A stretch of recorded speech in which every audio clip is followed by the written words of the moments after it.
అడ్డుకునేందుకు జరుగుతున్న కుట్రలపై ఒక రేంజ్ లో ఫైర్ అయ్యారు గులాబీ బాస్ కేసీఆర్. తమ రాజకీయ కెరీర్ కోసం తెలంగాణ ప్రజల ఆత్మాభిమానం దెబ్బతీస్తూ సీమాంధ్ర ప్రజలను సీమాంధ్ర బాబులు మోసం చేస్తున్నారని ఆరోపించారు. విభజనపై వితండవాదం చేస్తున్న టీడీపీ అధినేత చంద్రబాబుపై ఒంటి కాలిపై లేచారు గులాబీ బాస్. కేంద్రం నిర్ణయం తరువాత చంద్రబాబు మానసిక స్థితి సరిగా లేదని ఎద్దేవా చేశారు. అసలు తానేం మాట్లాడుతున్నారో కనీసం చంద్రబాబుకైనా అర్థమవుతుందో లేదోనన్న అనుమానాన్ని వ్యక్తం చేశారు. బాబు నీచ బుద్ధి తెలిసిన తర్వాత కూడా టీటీడీపీ నేతలు ఇంకా ఆ పార్టీలో కొనసాగడం అనైతికమన్నారు.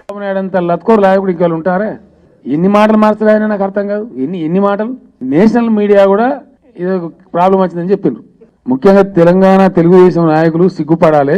చీము నెత్తులు ఏమున్నా తక్షణం ఆ పార్టీకి రాజీనామా చేయాలి. ఇంకా మా నాయకుడు ఇచ్చిన లేఖతో తెలంగాణ సిగ్గులేక చెప్పుకుంటారు. ఎట్లా చెప్పుకుంటారు? ఏం చెప్పుకొని తిరుగుతారు?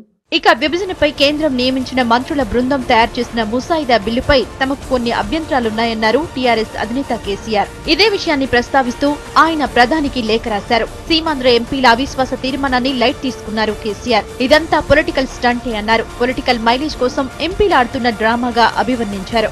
ఎవరెన్ని కుట్రలు పనినా తెలంగాణ ఏర్పాటు ఖాయమన్నారు కేసీఆర్. విభజన నిర్ణయం జరిగిపోయిన తర్వాత కూడా సమైక్యవాదం వినిపిస్తున్న జగన్, జేపీలు మూర్ఖులన్నారు గులాబీ బాస్. తెలంగాణలో వైసీపీ జెండా అంతు లేకుండా పోయిందని, జేపీ కూడా త్వరలోనే కనుమరుగు కావడం ఖాయమన్నారు.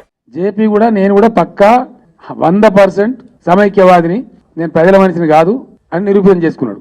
ఆయన నిజ స్వరూపం కూడా బయట పెట్టుకున్నాడు. ఇక జగన్మోహన్ రెడ్డి అయితే ఆల్రెడీ జెండా బీకేసుకున్నాడు. మళ్ళీ ఇప్పుడు పోయి అవిశ్వాస తీర్మానం పెట్టి దేశవ్యాప్తంగా తెలంగాణ వ్యాప్తంగా తిరుగుతా ఉన్నాడు. అది అయిపోయింది. ఆ పార్టీ ఏం లేదు. కానీ ఇంకా ఎవరైనా తెలివి తప్పి ఆ పార్టీలో ఉంటే చరిత్రహీనులు కాకండి, ఆ పార్టీ నుంచి బయటికి రాండి అని కూడా నేను పిలిపిస్తా ఉన్నాను. తెలంగాణ ఏర్పాటుపై కేంద్రంపై ధిక్కార స్వరం వినిపిస్తున్న ముఖ్యమంత్రినైతే కడిగి పారేశారు కేసీఆర్. విభజనపై సీఎం కిరణ్ చేస్తున్న వ్యాఖ్యలపై మండిపడ్డారు కేసీఆర్. రాజ్యాంగబద్దమైన పదవిలో కొనసాగుతున్న వ్యక్తి ప్రజలను మభ్యపెడుతున్నారని, ముందుగా రాజకీయాలు, రాజ్యాంగాల గురించి చదువుకుని తర్వాత మాట్లాడితే పద్ధతిగా ఉంటుందన్నారు. ముఖ్యమంత్రి కూడా ఏదైనా కనీసం ఇంగిత జ్ఞానం ఉండాలి మాట్లాడితే. ముఖ్యమంత్రి పదవిలో కూర్చుండి, ఒక రాజ్యాంగపరమైన పదవిలో కూర్చుండి రాజ్యాంగం గురించిన కనీస అవగాహన లేకపోతే ఎట్లా నీకు ముఖ్యమంత్రి? నువ్వు అరువులో కాదు ఆ పోస్ట్. అసలు actual you are degrading the chief minister post. ముఖ్యమంత్రి స్థానంలో వ్యక్తి మాట్లాడే మాట్లాడనండి, అది నాకు అర్థం కాదు. ఇంత అధ్వానంగా, ఇంత దిగజారి, నీకు అడ్వకేట్ జనరల్ ఉన్నాడు కదా, ఆయన అడితే ఎప్పుడు ఆర్టికల్ 3 అంటే ఏందో. తెలంగాణ ఉద్యమం ఇంత ఎత్తున పెరగడానికి కారణం సీమాంధ్ర నేతలే అన్నారు కేసీఆర్. తమకు జరిగిన అన్యాయంపైనే టీ ప్రజలు గొంతెత్తారని, ఆ విషయాన్నే కేంద్రము గుర్తించిందన్నారు. సీమాంధ్ర ప్రాజెక్టులు వేగంగా పూర్తవుతుంటే తెలంగాణలో మాత్రం ఎక్కడ వేసిన గొంగడి అక్కడే ఉందన్నారు కేసీఆర్. మీ అందరి సాక్షి ఇలా 40 ఏళ్ల నుంచి ఎస్ఎల్బీసీ పెండింగ్ ఉన్నది. మీ అందరికి తెలిసి ఇలా బీమా ప్రాజెక్ట్ నిర్ణయిలుతా ఉన్నది. ఎస్ఎల్బీసీ ఎప్పుడు మొదలు పెట్టిండ్రు? తెలుగు గంగ ఎప్పుడు మొదలు పెట్టిండ్రు? కల్వకుర్తి ఎప్పుడు మొదలు పెట్టిండ్రు? పోతిరెడ్డిపాడు ఎప్పుడు మొదలు పెట్టిండ్రు? అవి కంప్లీట్ అయితే ఎట్లా? ఇవి కావెట్లా? ఇక్కడనే కనబడుతుంది కదా వివక్ష. పులిచింతలా పూర్తి అవుతుంది ఎట్లా? ఎస్ఎల్బీసీ పెండింగ్ ఉంటుంది ఎట్లా?